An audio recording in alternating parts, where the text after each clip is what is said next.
دلته به خالص د توحید عقیده بیانولی کېږي هله به امن راشي الذین آمنوا ولم یلبسوا ایمانهم بظلم اولئک لهم الامن وهم مهتدون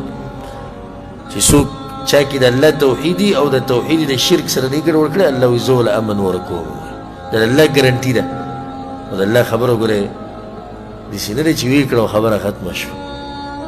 د الله خبره خو د الله خبره نو بیا ولې امن نشتی چې امن نشتی نو د الله خبره خو صحیح ده خو چل چا کې دی چل په من کې دی معاشره کې چې کله توحید نه او معاشره کې چې کله دغه درګاهونو له خلک ځي او دې ته سجدې لګوي او د دې نه غواړي او دا تعویذونه او دا کوډګري او دا جادوګري او دا قبرونو ته سجدې او ونو ګټو ته سجدې او دا خاورې خوري او دا خاورې په ځر راکاږي او دا قسم عقیدې نو امن دې رانه په معاشره کې ونه لیدو امن بنیادي مسله دا ده ها د دې نه بعد کېدای شي بله مسله وګورو خو هغه بنیادي نه وي هغه به فرعي هغه به څه فرعي مسله به لکه اوس یو علاقه ده د څو بدماشانو د لاسه پکې امن نشته دا فرعي مسله ده څه ده فرعي اصولي نه ده اصولي بنیادي مسله ته توحید راوله توحید په دې علاقه کې خور که دروازې بندې که د شرک او د مشرکانو د بدعتیانو د دې خرافاتو او خزعبلاتو د هغې نه بعد که چېرته داسې مسله راغله نو دا به وړه مسلې د هغې حل کېده څه دي هغه اسان دي دا الله دې وکړي چې الله سبحانه وتعالی په موږ باندې داسې مشران راولي چې هغه موحدین او الله دې په موږ داسې مشران راولي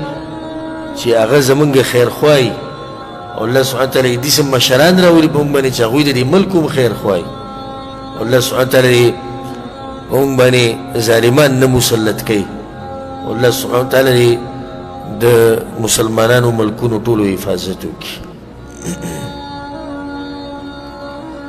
ولقد آتينا لقمان الحكمة او يقينا منگ لقمان ته حکمت ورکړیو لقمان حکیم تذکره الله شروع کړ دې ته سورۃ لقمان هم په دې وجه دي کې تذکره د چا ده تذکره به کې د لقمان حکیم لقمان حکیم لقمان ابن باعوراء یا لقمان ابن عنقاء یا لقمان ابن ثاران دا نمونه د ذکر کیږي والله عالم او صحیح خبره ده چې دا پیغمبر نو د نیک انسان الله سبحانه وتعالی دله پوهه ورکړې او بعض وایي چې د ایوب علیه السلام د ترور زوی و او بعض وایي چې د داود علیه السلام په وخت کې قاضي و فیصلې به یې کولې دا بې سنده خبرې څه داسې مضبوط سند یې نشته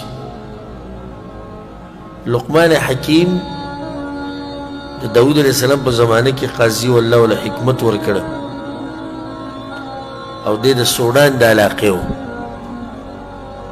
د مصر چې کوم سوډان دی او دا نن سبا چې کوم سوډان دی دغه او د مصر په حدودو چې کوم لګي دغه دي ټول د رنګ نه تکتور کان عبدا اسودا دا یو غلامو تکتور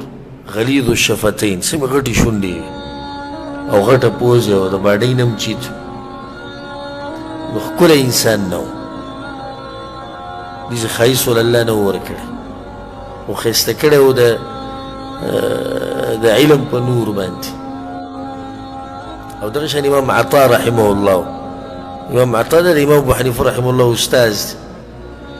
دی هم د رنګ نه تک تور غټې غټې شونډې وي او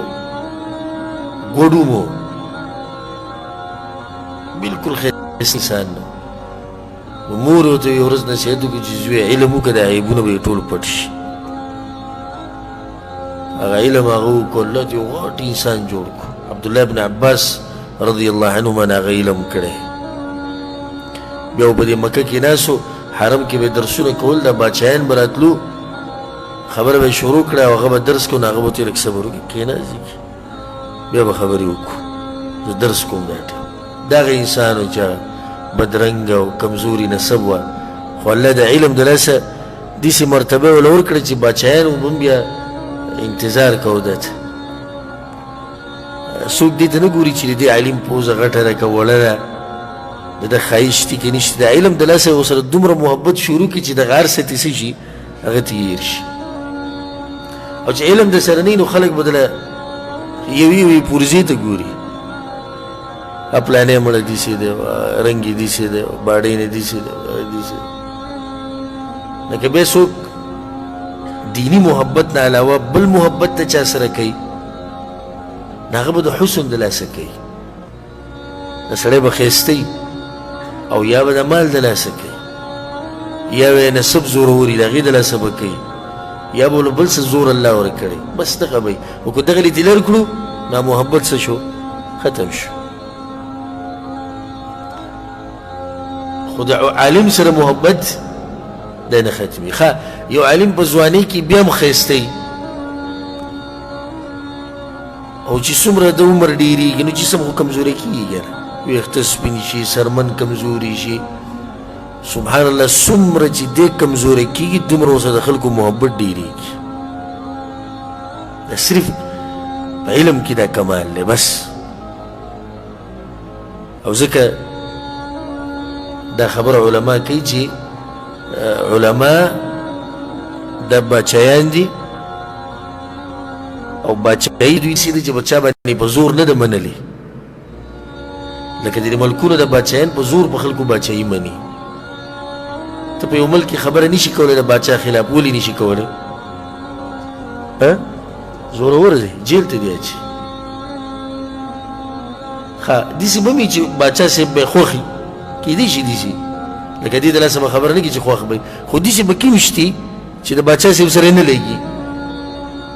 وینه ورته خوټ کېږي خو څه کولی شي نشي نو د باچا صاحب د باچایي لاندې دی خلک چې ظاهره کې ویني وایي د باچا صاحب غټه باچایي ده وایي دا د باچا صاحب په زور به د خلکو منلې ده خلک تېرېږي د جیل نه د جرماني نه یېرېږي د بل سزا نه خو عالم خو چاته دا نه جرمانی په چا یې ښودي دا نه په چا زور راوستی